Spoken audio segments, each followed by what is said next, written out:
ਵਾਹਿਗੁਰੂ ਜੀ ਕਾ ਖਾਲਸਾ ਵਾਹਿਗੁਰੂ ਜੀ ਕੀ ਫਤਿਹ। श्री गुरु गोबिंद सिंह जी सहाय। दस्खत पाए तीर से 1759 फग्गण 19। आगे साखी 74वीं चली।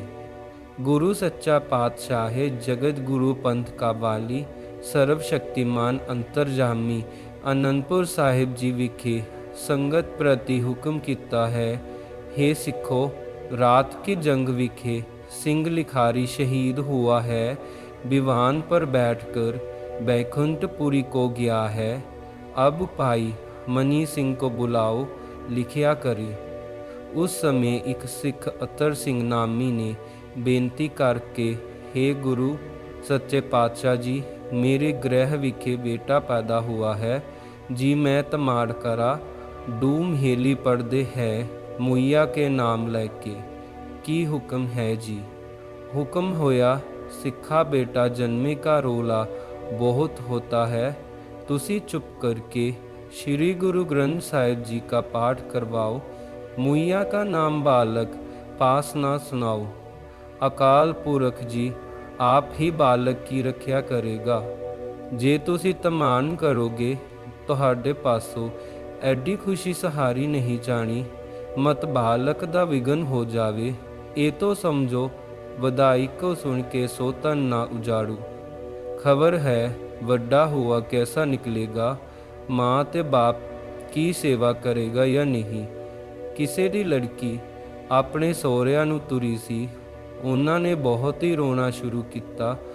गुरु जी पुछया, सिंगो कैसा रुदन होता है। सिखा कहा, हे गुरु जी, बहू जी सहुरे तुरी है। बचन होया ब्याह तो लैके धी सोहरे तोरना ते सोहरे तुरन लग्या। इस प्रकार रोना भारी बिशगनी का कारण है। सारी उम्र कुड़ियां को रोवना पड़ता है। असा यह वार्ता नेत्रा करके बीती देखी है। जब साडा ब्याह हुआ सी असा मने कीता सी भाई रोवना नहीं, पर तीमियां कल जोगड़ा हुंदियां ने रोने नहीं हट दिया। रोण ते बिगन साथ चारे ही साहिबजादे जाते रहे। असाडे सारे बंस को शकट कशट पया। एक दूजे की खबर सूरत लैन जोगा कोई नहीं रहा। सिखो, तुसी शादी नूं हुलास की बजाय रोए करके फिर गम चिंता दुख नहीं पैदा करो। हुक्म मनोगे ते सुख पाओगे। एक सिख काल हुआ जुबा अवस्था सी उसदी। उसदे कुटुंबियां रोना मचा के बड़ा रोला पाई दिया। गुरु हुक्म कीता, भाई सिखो रोवो नहीं, परमेश्वर दा हुक्म फेरिया नहीं जांदा। काल पाई ब्रह्मा पप्पू तरा, काल पाई शिवजू अवतरा। जमनो मरना हुक्म है, पाने आवे जाई। हे सिखो, प्राणी को रोवना हर्षा नहीं। रोवने करके प्राणी दा लोक परलोक दोनों बिगड़ जाते हैं। तां ते ये भाई सिखो रोना मनाए। श्री गुरु नानक साहिब जी का हुक्म है, जिसको वस्तु तिसे आगे राखे, प्रभु की आज्ञा माने मत है। जब परमेश्वर दी वस्तु है उसको दिते दा हर्क ना करो, और जे ओह लै लवे तो अफसोस ना करो। प्राणी दे पिछों रोवन करके प्राणी क्यों 84 भोगनी पड़ती है, पर जिगर का दुख होता है। शब्द कबीर मरता मरता जगमुआ, मरे पे ना जाए कोय।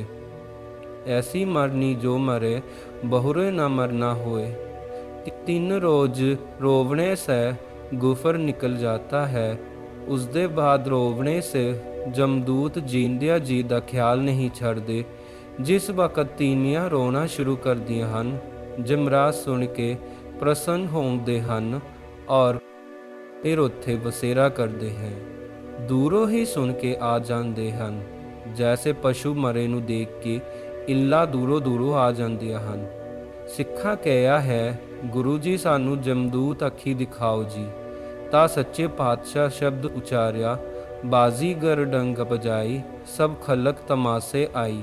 रोण दे समय घर दे बन्ने अते बनेरे अर सारे घर दे चुफेरे बैठे जमदूत लगे दिखाई देण तां लोग बहुत भै ते खौफ खादा ते आण चरनी पए। गुरु जी अज सानू रख लो जी, ਅਸੀਂ ਫੇਰ ਕਦੀ ਵੀ ਪ੍ਰਾਣੀ ਕਿਉਂ ਨਹੀਂ ਰੋਵਾਂਗੇ। ਸਿੱਖਾਂ ਰਲ ਕੇ ਸਲਾਹ ਕੀਤੀ, ਤੀਮੀਆਂ ਨੂੰ ਆਏ ਕੇ ਕਿਹਾ, ਪਿੱਛੇ ਜੋ ਹੋਇਆ ਸੋ ਹੋਇਆ, ਅੱਗੇ ਨੂੰ ਨਹੀਂ ਰੋਵਣਾ, ਗੁਰੂ ਜੀ ਦਾ ਹੁਕਮ ਮੰਨਣਾ। ਆਗੇ ਸਾਖੀ 75ਵੀਂ ਚੱਲੀ। ਗੁਰੂ ਕਲਗੀਧਰ ਦਰਬਾਰ ਲਗਾਏ ਕਰਕੇ ਤਖਤ ਸ੍ਰੀ ਅਨੰਦਪੁਰ ਜੀ ਸਾਹਿਬ ਵਿਖੇ ਵਿਰਾਜਮਾਨ ਹੋਏ। ਸੰਗਤ ਨੇ ਪ੍ਰਾਰਥਨਾ ਕਰੀ, ਹੇ ਗੁਰੂ ਘਟ ਘਟ ਦੇ ਮਾਲਕ, ਦਿਲਾਂ ਦਾ ਸੋਢੀ ਪਾਤਸ਼ਾਹ ਜੀ, ਸਾਨੂੰ ਸ਼੍ਰੀ ਗੁਰੂ ਅਰਜਨ ਸਾਹਿਬ ਜੀ ਕੇ ਪੂਰਬਲੇ ਅਵਤਾਰ की कथा ਸੁਣਾਓ। ਜੀ ਉਹਨਾਂ ਨੇ ਇਸ ਸੰਸਾਰ ਵਿਖੇ ਬੜਾ ਉਪਕਾਰ ਕੀਤਾ ਹੈ। ਸ਼੍ਰੀ ਗੁਰੂ ਗ੍ਰੰਥ ਸਾਹਿਬ ਜੀ ਸਥਾਪਨ ਕਰਕੇ त्रिप्रसादी कबित कंतु संकेत है कि चेतना का उच्चार कियो, कंतु अचिंत हुई के सोवत अचेत हो, कंतु भिखारी हुई के मांगत फिरत पीख को, महादानी हुई के मांग्यो तन देत हो। कहु महाराजन को दीजत आनंद दान, कहु महाराजन ते छीन छित लेत हो। कहु बेद रीत कहो ता से ओ बृप्त कहो, त्रिघन अतीत कहूँ सरगन समेत हो। बचन हुआ कृष्ण भगवान जी दियाँ राणियाँ गोपियाँ पिछले जन्म दियाँ भगतनियाँ हन। उन्हां दी प्रसन्नता वास्ते कृष्ण जी कोई त्याग विराग नहीं सी कीता। एक दिन अर्जुन पांडव ने पूछया सी, तुसी लोकां नूं उपदेश करदे हो और आप भजन तप नहीं करदे हो, इन्हां भोगां दा प्रायश्चित किस प्रकार लहेगा। ਤਾਂ कृष्ण भगवान जी बोले, हे अर्जुन, तू मेरा सखा परम मित्र है। कलयुग विखे तेरा नाम तेरे जैसा रूप धार के मदर देश विखे श्री अमृतसर नाम तीर्थ प्रगट करेगा, वहाँ ही बैठकर पत्ती तप करांगे, शुभ बाणी का उच्चार करके अपने स्वरूप का ध्यान करांगे। जितने संत भगत ऊंच नीच है बाणी पढ़ के तरनगे, मात लोक विखे तरन तारन नाम तीरथ रचांगे, सारे परलोक दियाँ देवी देवतियाँ गंगा गया 360 तीर्थां का निवास रहेगा। गुरु रामदास साहिब जी के घर जन्म होवेगा। असी रामा अवतार की शक्ति पैदा करांगे, उसके दर्शन किए ते जीवा की गति होवेगी। मैं भी मात लोक विखे अवतार धार के उत्थे बैठ के भजन सिमरन तप करना है। संसार की इच्छा पुत धन अन्न दे के अरोगता मनोकामना पूजा सेवा करने से पूरी होवेगी। परमेश्वर के दर्शन जैसे गुरु ग्रंथ साहिब जी का पुण्य महात्म होवेगा। जे कोई दान पुण्य करेगा तिल का मन होए मिलेगा। मात लोक विखे राज भाग उसका फलेगा। जो कोई प्रीत संयुक्त की गुरु जी की भक्ति और संगत का दर्शन और सेवा पुण्य श्री गुरु ग्रंथ साहिब का नित्य प्रति दर्शन करेगा और आज्ञा लेकर पीछे सर्व कार्य हर एक प्रकार का करेगा। जपजी पाठ करने से सर्व प्राणियों को सदगति की प्राप्ति होवेगी। जैसे पुष्प के विमान विच लोका थों सारी सेना अयोध्या को ले गए सी। पौन के बेग साथ ही आन पहुंचा सी। अयोध्या में श्री राम जी सेना को वर दिया सी, तुसी देवते हो जाओ। मनुख दे तार के जलयुग बिच श्री अमृतसर जी का दर्शन करके गुरु नानक जी के सिख हो की भजन में अपने निज स्वरूप में प्राप्त होवोगे। संगत पूछया, गुरु जी विवान केडा कसी। भजन हुआ उसमें शक्ति सी, ज्यों ज्यों आदमी बैठते सी त्यों त्यों बढ़ता सी। भविष्य की माँ को देवतियां दाज विखे दिया सी। गुरु की बाणी विखे एडी कला है।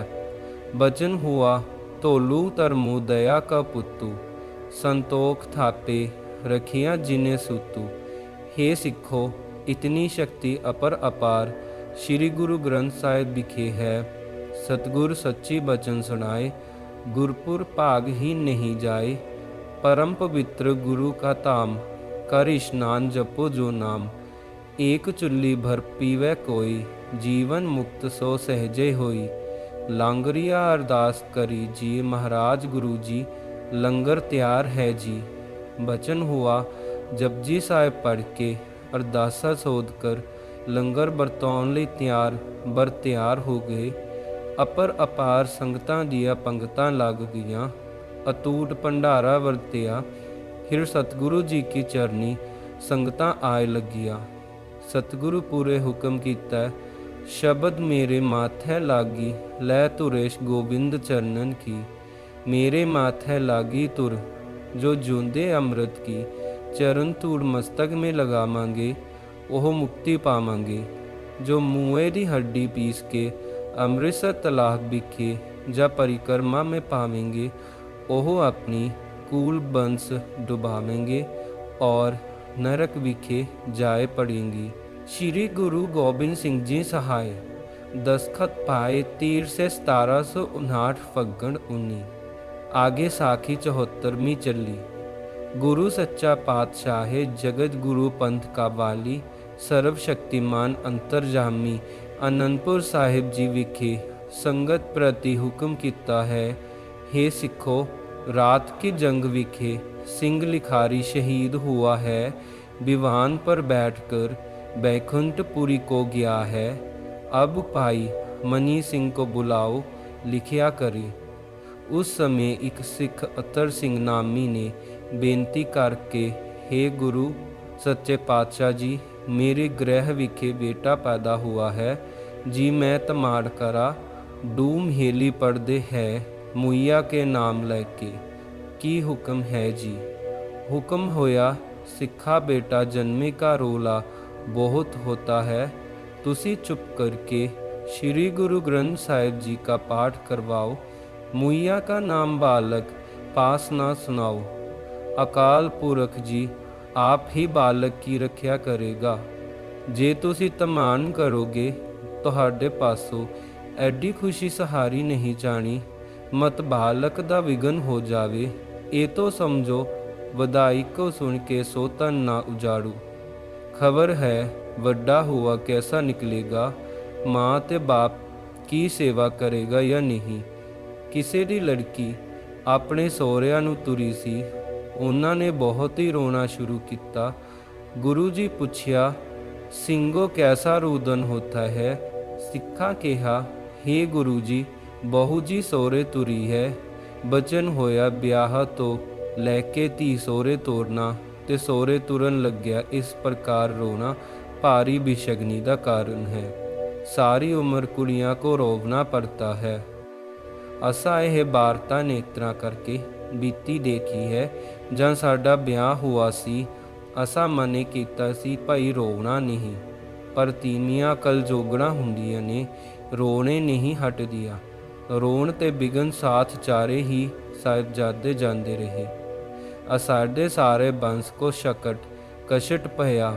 ਇੱਕ ਦੂਜੇ ਦੀ ਖਬਰ ਸੂਰਤ ਲੈਣ ਜੋਗਾ ਕੋਈ ਨਹੀਂ ਰਿਹਾ। ਸਿੱਖੋ, ਤੁਸੀਂ ਸ਼ਾਦੀ ਨੂੰ ਹੁਲਾਸ ਦੀ ਬਜਾਏ ਰੋਏ ਕਰਕੇ ਫਿਰ ਗਮ ਚਿੰਤਾ ਦੁੱਖ ਨਹੀਂ ਪੈਦਾ ਕਰੋ। ਹੁਕਮ ਮੰਨੋਗੇ ਤੇ ਸੁਖ ਪਾਓਗੇ। ਇੱਕ ਸਿੱਖ ਕਾਲ ਹੁਆ ਜੁਬਾ ਅਵਸਥਾ ਸੀ ਉਸਦੀ। ਉਸ ਦੇ ਕੁਟੰਬੀਆਂ ਰੋਣਾ ਮਚਾ ਕੇ ਬੜਾ ਰੋਲਾ ਪਾਈ ਦਿਆ। ਗੁਰੂ ਹੁਕਮ ਕੀਤਾ, ਭਾਈ ਸਿੱਖੋ ਰੋਵੋ ਨਹੀਂ, ਪਰਮੇਸ਼ਵਰ ਦਾ ਹੁਕਮ ਫੇਰਿਆ ਨਹੀਂ ਜਾਂਦਾ। ਕਾਲ ਪਾਈ ਬ੍ਰਹਮਾ ਪਪੂ ਤਰਾ, ਕਾਲ ਪਾਈ ਸਿਵਜੂ ਅਵਤਰਾ। ਜੰਮਣੋਂ ਮਰਨਾ ਹੁਕਮ ਹੈ, ਪਾਣੇ ਆਵੇ ਜਾਈ। हे ਸਿੱਖੋ, ਪ੍ਰਾਣੀ ਕੋ ਰੋਵਣਾ ਹੱਛਾ ਨਹੀਂ। ਰੋਵਣੇ ਕਰਕੇ ਪ੍ਰਾਣੀ ਦਾ ਲੋਕ ਪਰਲੋਕ ਦੋਨੋਂ ਵਿਗੜ ਜਾਂਦੇ ਹਨ। ਤਾਂ ਤੇ ਇਹ ਭਾਈ ਸਿੱਖੋ ਰੋਣਾ ਮਨਾ ਹੈ। श्री गुरु नानक साहिब जी का हुक्म है, जिसको बस्त तिसे आगे राखे। प्रभु की आज्ञा माने मात है। जद परमेश्वर दी वस्तु है उसको दिते दा हरक ना करो, और जे ओह लै लवे तां अफसोस ना करो। प्राणी दे पिछों रोवन करके प्राणी क्यों 84 भोगनी पड़ती है, पर जिगर का दुख होता है। शब्द कबीर मरता मरता जगमुआ, मरे पे ना जाए कोय। ऐसी मरनी जो मरे बहुरे ना मरना होए। 3 रोज रोवने से गुफर निकल जाता है, उसके बाद रोवने से ਜਮਦੂਤ ਜੀਂਦਿਆਂ ਜੀ ਦਾ ਖਿਆਲ ਨਹੀਂ ਛੱਡਦੇ। ਜਿਸ ਵਕਤ ਤੀਵੀਆਂ ਰੋਣਾ ਸ਼ੁਰੂ ਕਰਦੀਆਂ ਹਨ, ਜਮਰਾਜ ਸੁਣ ਕੇ ਪ੍ਰਸੰਨ ਹੁੰਦੇ ਹਨ ਔਰ ਫਿਰ ਉੱਥੇ ਬਸੇਰਾ ਕਰਦੇ ਹੈ।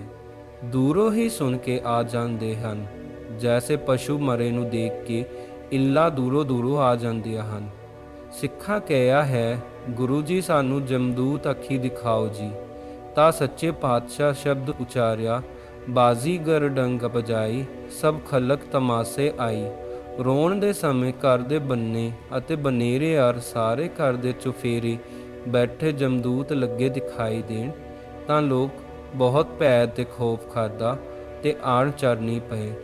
ਗੁਰੂ ਜੀ ਅੱਜ ਸਾਨੂੰ ਰੱਖ ਲਓ ਜੀ, ਅਸੀਂ ਫੇਰ ਕਦੀ ਵੀ ਪ੍ਰਾਣੀ ਕਿਉਂ ਨਹੀਂ ਰੋਵਾਂਗੇ। ਸਿੱਖਾਂ ਰਲ ਕੇ ਸਲਾਹ ਕੀਤੀ।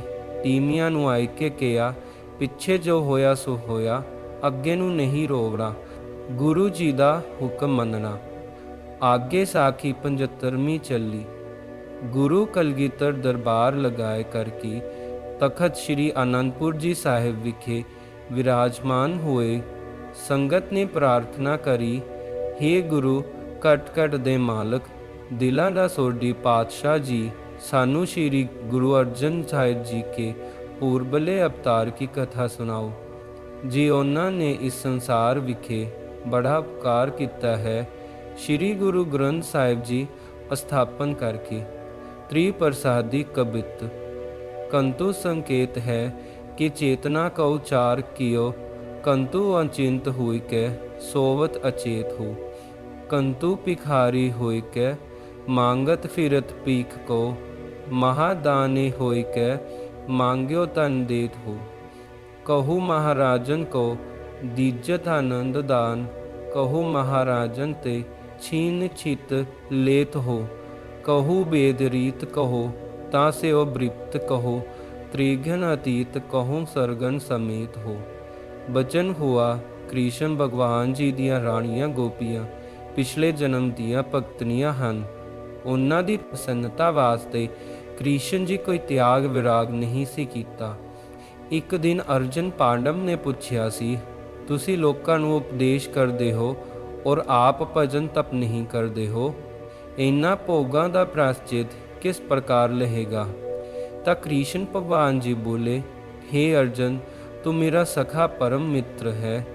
कलयुग विखे तेरा नाम तेरे जैसा रूप धार के मदर देश विखे श्री अमृतसर नाम तीर्थ प्रगट करेगा, उहाँ ही बैठ कर पत्ती तप करांगे। शुभ बाणी का उच्चार करके अपने स्वरूप का ध्यान करांगे। जितने संत भगत ऊंच नीच है, बाणी पढ़ के तरनगे। मात लोक विखे तरन तारन नाम तीरथ रचांगे। सारे परलोक दियाँ देवी देवतियाँ गंगा गया 360 तीर्थां का निवास रहेगा। गुरु रामदास साहिब जी के घर जन्म होवेगा। असी रामा अवतार की शक्ति पैदा करांगे। उसके दर्शन किए ते जीवा की गति होवेगी। मैं भी मात लोक विखे अवतार धार के उत्थे बैठ के भजन सिमरन तप करना है। संसार की इच्छा पुत धन अन्न दे की अरोगता मनोकामना पूजा सेवा करने से पूरी होवेगी।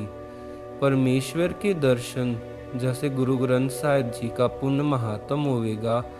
जे कोई दान पुण्य करेगा, तिल का मन होए मिलेगा। मात लोक विखे राज भाग उसका फलेगा। जो कोई प्रीत संयुक्त की गुरु जी की भक्ति और संगत का दर्शन और सेवा पुण्य श्री गुरु ग्रंथ साहिब का नित्य प्रति दर्शन करेगा और आज्ञा लेकर पीछे सर्व कार्य हर एक प्रकार का करेगा। जपजी पाठ करन से सर्व प्राणियों को सदगति की प्राप्ति होवेगी। जैसे पुष्प के विमान विच लोका थों सारी सेना अयोध्या को ले गए सी। पौन के बेग साथ ही आन पहुंचा सी। अयोध्या में श्री राम जी सेना को वर दिया सी, तुसी देवते हो जाओ। मनुख दे तार के जलयुग बिच श्री अमृतसर जी का दर्शन करके गुरु नानक जी के सिख हो के भजन में अपने निज स्वरूप में प्राप्त होवोगे। ਸੰਗਤ ਪੁੱਛਿਆ, ਗੁਰੂ ਜੀ ਵਿਵਾਨ ਕਿਹੜਾ ਕਸੀ। ਬਚਨ ਹੁਆ, ਉਸਮੇ ਸ਼ਕਤੀ ਸੀ। ਜਿਉਂ-ਜਿਉਂ ਆਦਮੀ ਬੈਠਦੇ ਸੀ ਤਿਉਂ-ਤਿਉਂ ਵੱਧਦਾ ਸੀ। ਭਵਿਸ਼ਨ ਦੀ ਮਾਂ ਕੋ ਦੇਵਤਿਆਂ ਦਾਜ ਵਿਖੇ ਦੀਆਂ ਸੀ। ਗੁਰੂ ਕੀ ਬਾਣੀ ਵਿਖੇ ਐਡੀ ਕਲਾ ਹੈ। ਬਚਨ ਹੁਆ, ਧੋਲੂ ਧਰਮੂ ਦਇਆ ਕਾ ਪੁੱਤੂ। ਸੰਤੋਖ ਥਾਪੇ ਰਖਿਆ ਜਿਨੇ ਸੁਤੂ। हे ਸਿੱਖੋ, ਇਤਨੀ ਸ਼ਕਤੀ ਅਪਾਰ ਸ੍ਰੀ ਗੁਰੂ ਗ੍ਰੰਥ ਸਾਹਿਬ ਵਿਖੇ ਹੈ। ਸਤਿਗੁਰ ਸੱਚੀ ਬਚਨ ਸੁਣਾਏ, ਗੁਰਪੁਰ ਭਾਗ ਹੀ ਨਹੀਂ ਜਾਏ। परम पवित्र गुरु का धाम, कर स्नान जपो जो नाम। एक चुल्ली भर पीवै कोई, जीवन मुक्त सो सहजे होई। लांगरिया अरदास करी जी, महाराज गुरु जी लंगर तैयार है जी। बचन हुआ, जपजी साहिब पढ़ के अरदासा सोध कर लंगर ਵਰਤਾਉਣ ਲਈ ਤਿਆਰ ਹੋ ਗਏ। ਅਪਾਰ ਸੰਗਤਾਂ ਦੀਆਂ ਪੰਗਤਾਂ ਲੱਗ ਗਈਆਂ। अटूट भंडारा वरतिया। फिर सतगुरु जी की चरनी संगतां आए लगिया। सतगुरु पूरे हुक्म कीता, शब्द मेरे माथे लागी लै तुरेश गोबिंद चरणन की। मेरे माथे लागी तुर जो जूंदे अमृत की। चरण धूड़ मस्तक में लगावांगे ओह मुक्ति पावांगे। जो मूए दी हड्डी पीस के अमृतसर तलाब विखे जा परिक्रमा में पावेंगे, ਉਹ ਆਪਣੀ ਕੂਲ ਬੰਸ ਡੁਬਾਵੇਂਗੇ ਔਰ ਨਰਕ ਵਿਖੇ ਜਾਏ ਪੜेंगे। ਵਾਹਿਗੁਰੂ ਜੀ ਕਾ ਖਾਲਸਾ, ਵਾਹਿਗੁਰੂ ਜੀ ਕੀ ਫਤਿਹ।